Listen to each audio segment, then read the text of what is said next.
Ayan, good morning mga kadila. Ngayon po ay araw ng linggo,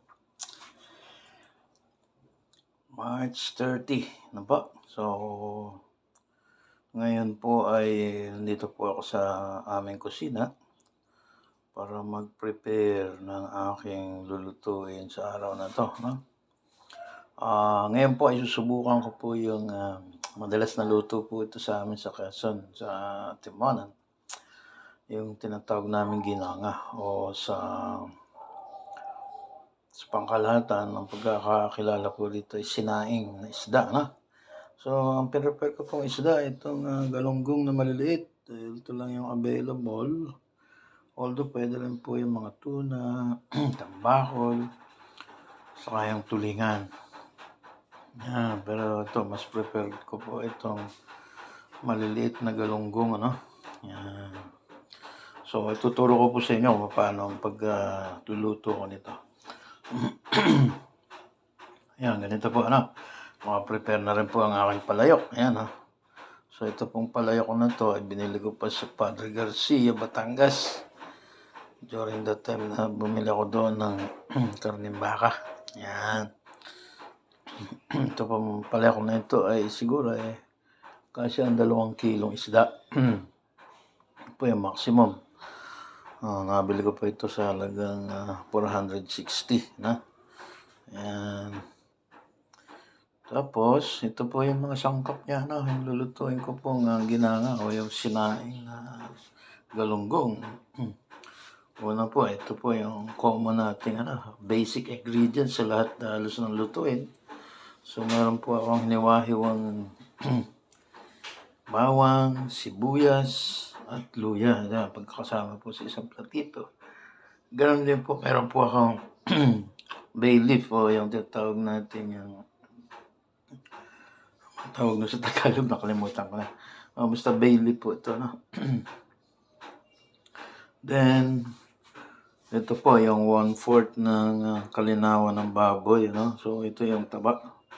Ito po yung mag-a-add ng lasa dun sa ating lulutuing sinaing na galunggong, no?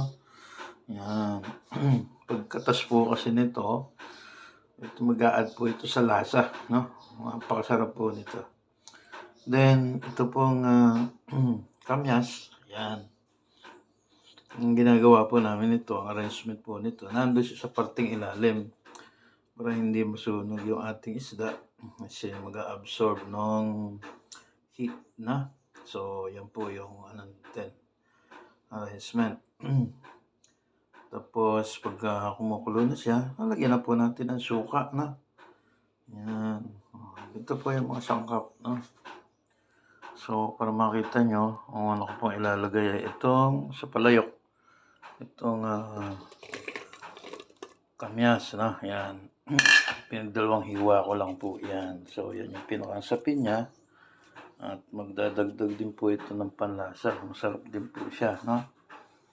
Then, ilalagay ko na rin po itong galunggong. Nilagyan ko na po ito ng asin para yung lasa po ay yung lasa ng asin ay manood sa kaloob-looban ng isda, no? Para masarap po. Yan, hindi na po masyadong tawag nito. Hindi na masyadong sariwa sapagkat ang mga isda po dito sa Bulacan ay malayo pang pinanggagalingan. Galing man siya sa Navotas, karaniwan po ng isda rin sa Navotas ay biyahe from different places in southern Luzon or maybe galing po sa Bisaya, no? Ayan, ito na po. Salansan ko lang po na maayos. Nang sa ganun ay pag kinuha natin, pagkaluto ay hindi siya mahirap sandukin. Yan, ayan. Okay, so ito na po.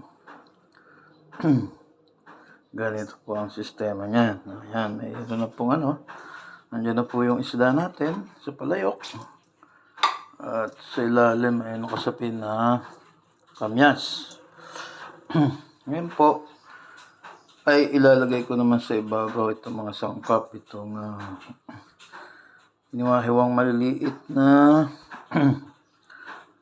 bawang, sibuyas, luya, at meron din pong laurel o bay leaf po, tama. Nalagay ko po ito sa ibabaw.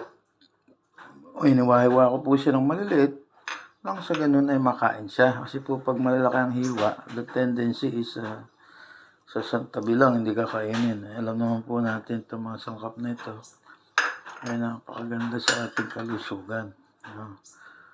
Sabi nga, health is wealth. Pagka hindi tayo kumakain yan, hindi tayo magiging healthy. Susunod ko na rin po itong kalinawan. Yan, sa ibabaw din po. Para habang kumukulo, luluto siya.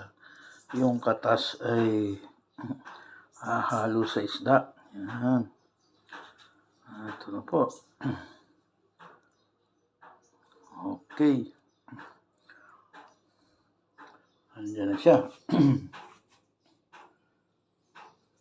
Tapos, lalagyan ko po siya ng konting suka at saka konting paminta. Ayan po mga kadila, So, lalagyan ko na rin po siya ng paminta saka konting suka. So, ngayon, ang gagawin natin ay lulutuin na natin siya. So, I think mga within 30 minutes, luto na po ito, At ang mangyayari po nito ay habang tumatagal po siya, dadagdagan nyo na lang siya ng sabaw. So, wala po itong ingredients na bitchin or any yung preservative, mga mix-mix na, tulad ng pampalasa.